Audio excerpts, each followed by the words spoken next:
ప్రతిపక్షాలను వివిధ సామాజిక వర్గాల నుంచి సలహాలు సూచనలు తీసుకొని ఒక మంచి కార్యక్రమాన్ని చేపట్టాలని ప్రభుత్వం ఈరోజు పొన్నం ప్రభాకర్ గారు తీర్మానాన్ని ప్రవేశపెట్టిండ్రు. దాంట్లో చర్చలో భాగంగా ప్రతిపక్షాలందరూ కూడా సలహాలు సూచనలు తీసుకోదలుచుకున్నారు. అయితే ఈ సందర్భంగా సలహాలు సూచనలు ఇచ్చేదానికంటే కూడా అనుమానాలను లేవనెత్తడం ద్వారా ఈ అంశాన్ని పక్కదోవ పట్టించి ప్రజలకు కొన్ని అనుమానాలను రేకెత్తించే విధంగా చర్చ ఆ దిశగా జరుగుతుంది అధ్యక్ష. ఈ సందర్భంగా నేను తమ ద్వారా ప్రతిపక్ష పార్టీలకు సభలో ప్రాతినిధ్యం లేని మిగతా వర్గాలకు సామాజిక వర్గాలకు కూడా తమ ద్వారా నేను ఏం చెప్పదలుచుకున్నా అంటే బడుగు బలైన అల్పసంఖ్యాక వర్గాల అభ్యున్నతికి నిరంతరం పాటుపడ్డ చరిత్ర కాంగ్రెస్ పార్టీది.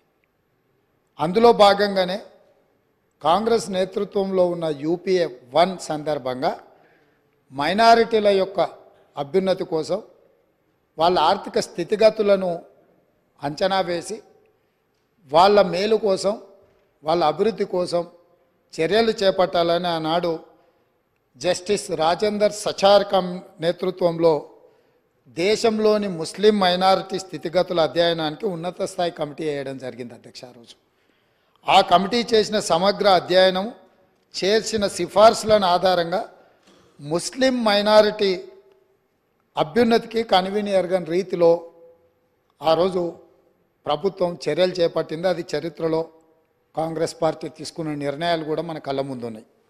ఇలాంటి అనుభవాలన్నిటిని క్రోడీకరించి మన రాష్ట్రంలో ప్రధానంగా అన్ని వర్గాలకు సంబంధించిన సమాచారాన్ని సేకరిస్తూనే వెనుకబడిన తరగతుల వారి యొక్క అభ్యున్నతి కోసం వారికి అవసరమైన ఆర్థిక సహాయాన్ని అదేవిధంగా రాజకీయంగా కానీ విద్యాపరంగా కానీ ఉద్యోగపరంగా కానీ అన్ని రకాలుగా ఆ వర్గాలకు ప్రభుత్వం అండగా నిలబడాలన్న ఆలోచనతోని మా నాయకుడు పార్లమెంట్ సభ్యుడు అందుకే ఈరోజు ఏ విధంగా అయితే సచార్ కమిటీ ద్వారా మైనారిటీ వర్గాలకు మేలు జరగడానికి నిర్ణయాలు తీసుకున్నామో ఈరోజు కూడా ఈ సభలో శాస్త్రీయ పరంగా ఒక అంచనా సమగ్ర ప్రణాళికలు విధానాలను రూపొందిస్తాం.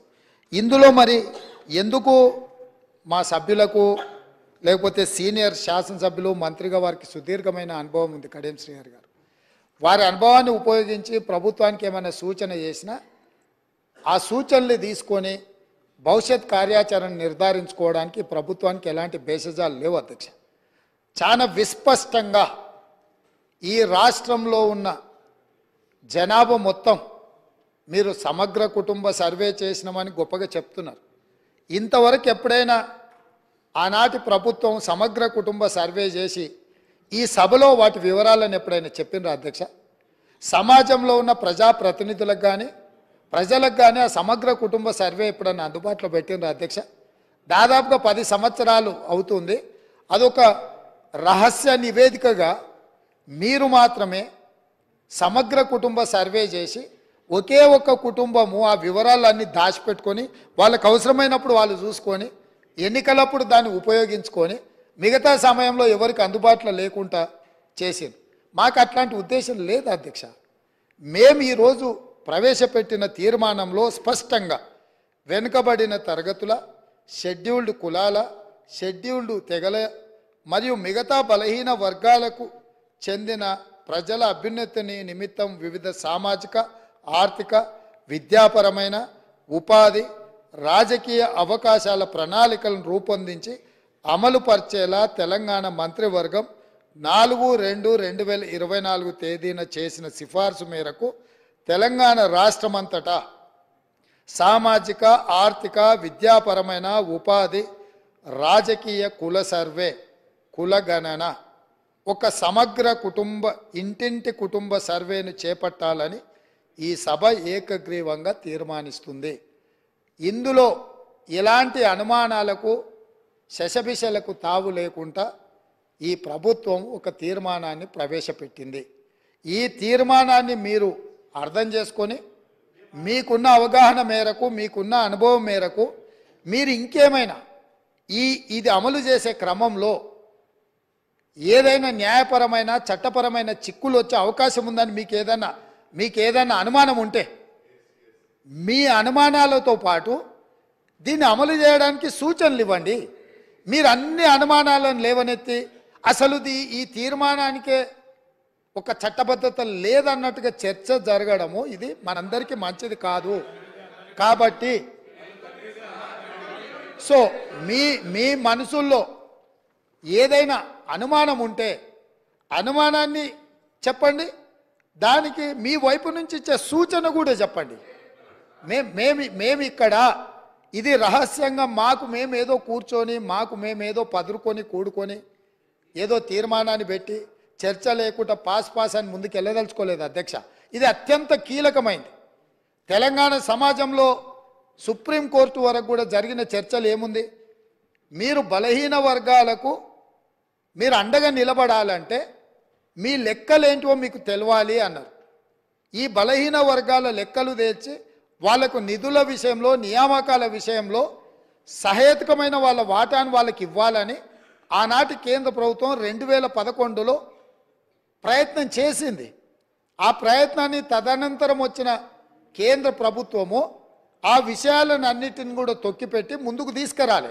1931 తర్వాత మళ్ళీ మా ప్రభుత్వమే, యూపీఏ ప్రభుత్వమే, శ్రీమతి సోనియా గాంధీ గారు చైర్పర్సన్గా ఉన్న యూపీఏ 2లో 2011లో ఆనాడు ఈ పూర్తి వివరాలను కేంద్ర ప్రభుత్వమే చేపట్టింది అధ్యక్ష. ఆ నివేదికలను బయట పెట్టకుండా తర్వాత వచ్చిన నరేంద్ర మోడీ గారి ప్రభుత్వం అడ్డుకున్నది. 10 సంవత్సరాలు ఆ ప్రభుత్వం అడ్డుకున్నది. 10 సంవత్సరాలు గత ప్రభుత్వం సమగ్ర కుటుంబ సర్వే చేసి వివరాలు బయట పెట్టకుండా ఈరోజు ఆ వివరాలను కూడా దాచిపెట్టారు. అందుకే ఈరోజు మేము స్పష్టంగా, ఎందుకంటే 1% ఉన్నోళ్లకు డెఫినెట్గా బాధ ఉంటుంది. ఎందుకంటే మేము 1% రాష్ట్రాన్ని అంతా మా చేతుల్నే గుప్పిట్లో పెట్టుకున్నాం. ఈరోజు లెక్కలన్నీ బయటకు వస్తే 50% ఉన్నోళ్ళకి ఎక్కడ మనం రాజ్యాధికారంలో భాగం ఇవ్వాల్సి వస్తుందన్న ఆలోచనతోటి కొంతమందికి బాధ ఉండొచ్చు అధ్యక్ష. నేను ఆ వివరాల జోలికి వెళ్ళదలుచుకోలేదు. ఇప్పటికైనా ప్రధాన ప్రతిపక్ష నాయకుడు వారు వచ్చి, ఒకవేళ వారు రాకపోయినా వారిని ఎవరినైతే చేయాలనుకున్నారో వారు మాట్లాడకుండా పక్క నుంచి నకలు చిట్టీలు అందించి పెద్దలు కడియం శ్రీహరి గారిని కూడా తప్పుదో పట్టించే ప్రయత్నం చేస్తారు. ఎందుకంటే పాపం వారి కడియం శ్రీహరి గారి చిత్తశుద్ధి పట్ల మాకు ఎలాంటి అనుమానం లేదు. నేను పదే చెప్పినా ఇప్పుడు కూడా ఆన్ రికార్డులో చెప్తున్నా. కాకపోతే సావాస దోషం అంటారు కదా, కొంతమంది పక్కలో కూర్చొని వారిని కూడా తప్పుదోవలో నడిపించే ప్రయత్నం చేస్తుండ్రు. దీనికి సంబంధించి అధ్యక్ష పార్లమెంట్ మార్చాల్సిందే, సీటు కాదు బయటికి పంపాల్సిందే. సీటు మారిస్తే కూడా ఈ గాలి జోకితే మళ్ళీ ప్రమాదం ఉంటుంది. నేను స్పష్టంగా నేనే క్వశ్చన్ వేసిన అధ్యక్ష. 21/12/2021లోనే పార్లమెంట్లో నేను ప్రశ్న వేసిన, ఆ ప్రశ్నకు సంబంధించిన రిప్లై కూడా ఉంది. తారక రామారావు గారికి ఇది పంపుతా, ఎందుకంటే వారికి ఏమైనా అనుమానాలు ఏమైనా ఉన్నాయో నా ప్రశ్నకి ఇచ్చిన జవాబు డీటెయిల్గా ఇక్కడ ఉన్నది. వీటన్నిటిని పరిగణలోకి తీసుకొనే ఈరోజు మా ప్రభుత్వం ఒక మంచి ప్రయత్నం చేస్తుంది. ఎక్కడో ఒక దగ్గర దీనికి పునాది పడాలి. ఆనాడు రాజ్యాంగం రాసుకున్నప్పుడే కాంగ్రెస్ పార్టీ ఎస్సీ ఎస్టీలకు రాజ్యాంగపరమైన రక్షణ కల్పించి రిజర్వేషన్లు ఇచ్చిండ్రు. కాబట్టే ఈరోజు 19 మంది ఎస్సీలు 12 మంది ఎస్టీలు సభ్యులై చట్టసభలకు వచ్చింది. 5 మంది, 3 ఎంపీలు, 3 ఎస్సీలు, 2 ఎస్టీలు ఎంపీలై ఈ రాష్ట్రం నుంచి పార్లమెంట్లోకి వెళ్తున్నారు. ఇవన్నీ కూడా కాంగ్రెస్ పార్టీ ప్రజల యొక్క అవసరాలను అన్నిటినీ దృష్టిలో పెట్టుకొని వాళ్ళు అడగకంటే ముందే వాళ్ళ అవసరాలు తీర్చాలన్న ఆలోచన మాకుంది. రాజేందర్ సచార్ కమిటీ వేయడం ద్వారా మైనారిటీ వర్గాలకు ఏ విధంగా మేము మద్దతు ఇవ్వాలనో ఆ విధంగా మద్దతు ఇవ్వడమే కాకుండా కాంగ్రెస్ పార్టీ అధికారంలో ఉన్నప్పుడు మైనారిటీలకు 4% రిజర్వేషన్ ఇచ్చి విద్యా ఉపాధి అవకాశాలలో వాళ్ళని ఆదుకోవడానికి, ఉద్యోగ అవకాశాలలో మైనారిటీలకు 4% రిజర్వేషన్లు ఇచ్చిన చరిత్ర మాది. ఇక ఈరోజు మేనిఫెస్టో, ఎన్నికలు, హామీలు ఒకవేళ చర్చ చేయాలనుకుంటే తమరి అనుమతితోటి మళ్ళీ ఒకసారి ప్రత్యేకంగా చర్చ పెడదాం. మళ్ళీ వచ్చే సమావేశాలలో కానీ మీరు ఏదైనా ప్రత్యేకంగా సమావేశాలు ఇచ్చినా 2014, 2018 ఎన్నికలలో మీ ఎన్నికల మేనిఫెస్టోలో ఏమేం పెట్టిండ్రు, ఏమేమి అమలు చేసిరు, 2023 ఎన్నికలలో మా మేనిఫెస్టోలో ఏం పెట్టినాం, ఈ 70 రోజుల్లో మేము ఏం అమలు చేసినాం, భవిష్యత్తులో ఏం అమలు చేయబోతున్నామో మేనిఫెస్టోల మీదనే ఓ ప్రత్యేకమైన చర్చ పెడతాం. మాకు ఎలాంటి అభ్యంతరం లేదు. ఒకవేళ మీరు ముందుకు వస్తే మీ సభాపక్ష నాయకుడిని అంటే మీ నాయకుడిని అడిగి వారి అనుమతి తీసుకొని రండి. ఎందుకంటే మళ్ళీ మేము ఇక్కడ పెట్టినాక వారు వద్దన్నారు అనుకో, మీరు అందరూ మళ్ళీ సభలో లేకుండా బయటకు వెళ్తారు. కాబట్టి ఇప్పటికైనా పెద్దలు శ్రీహరి గారిని మీకు ఎలాంటి అనుమానం అక్కర్లేదు, మీ అనుభవాన్ని ఉపయోగించి ఈ ప్రభుత్వానికి మీరు ఏమైనా సూచన చేస్తా అంటే మిత్రుడు గంగుల కమలాకర్ గారు కూడా మొన్నటి వరకు మంత్రిగా ఉన్నారు. వారి అనుమానాలతో పాటు అనుమానాలను అడగడాన్ని మేము అభ్యంతరం పెడతలేము. మీ అనుభవంతో పాటు ఈ ప్రభుత్వానికి సూచన చేయండి. నా వైపు నుంచి సభాపక్ష నాయకుడిగా మా చిత్తశుద్ధిని మీరు ఎలాంటి శంకించాల్సిన అవసరం లేదు. స్వయంగా మేము ప్రభుత్వం ఏర్పడ్డ ఎంబడే మంత్రివర్గంలో మేము తీర్మానం చేసినాం నెల తిరగకంటే ముందే. ఈరోజు సభలో కూడా మేము ప్రవేశపెట్టినాం, మీరు అడగలే, మేమే ముందుకు వచ్చినాం. అంటే ఇక్కడ ఈ మంత్రివర్గ తీర్మానం కానీ సభలో ప్రవేశపెట్టిన తీర్మానం కానీ ఇవన్నీ స్వయంగా మేము ముందుకు వచ్చి చేస్తున్నాము. భవిష్యత్తులో కూడా ఈ మొత్తం సమాచార సేకరణ తర్వాత అది లోకల్ బాడీ రిజర్వేషన్ కావచ్చు, చట్టసభలలో మొన్న జరిగిన ఉమెన్ రిజర్వేషన్లో కూడా ఉపకులాల యొక్క రిజర్వేషన్లు ఏ విధంగా ఉండాలనో కూడా మా పార్టీ పార్లమెంట్లో కూడా ఆ విషయంలో మాట్లాడిన సంగతి మీకు తెలుసు. ఈరోజు ఇక్కడ మేం చెప్తున్నది విస్పష్టంగా ఈ తీర్మానము ప్రధానంగా బలహీన వర్గాలను బలోపేతం చేయడమే మా ఉద్దేశము. పాలితులుగా ఉన్న ఈ బలహీన వర్గాలను పాలకులుగా తయారు చేయడమే మా ముఖ్య ఉద్దేశము. వాళ్ళు ఎంతున్నారో వాళ్ళకంత నిధులు కేటాయించి వాళ్ళ ఆర్థిక ప్రయోజనాలను వాళ్ళని ఆర్థికంగా కూడా నిలబెట్టాలనేదే మా ప్రభుత్వం యొక్క ఉద్దేశము. కాబట్టి ఇంత మంచి తీర్మానం తీసుకొచ్చినప్పుడైనా మీరు ముందుకొచ్చి ఈ తీర్మానాన్ని స్వాగతం పలికి దీన్ని ముందుకు తీసుకెళ్లాల్సిందిగా ఏమైనా సూచనలు ఉంటే కూడా చేయండి. 1, 2, 3 ఇవి మా సూచనలు.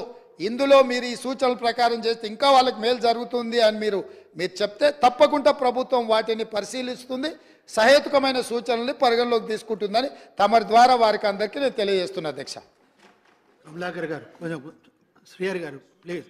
చేయమని సీఎం గారు చెప్పారు sir. Almost all sir speak 50 CM నేను రెండు సూచనలు చేస్తే సార్, నేనేమి రాజకీయ ఉపన్యాసం చేయండి సార్. గౌరవ ముఖ్యమంత్రి గారు సూచనలు చేయమని చెప్పారు. అందులో మొట్టమొదటి సూచన ఏంటి అంటే జస్టిస్ రాజేంద్ర కుమార్ సచార్ గారు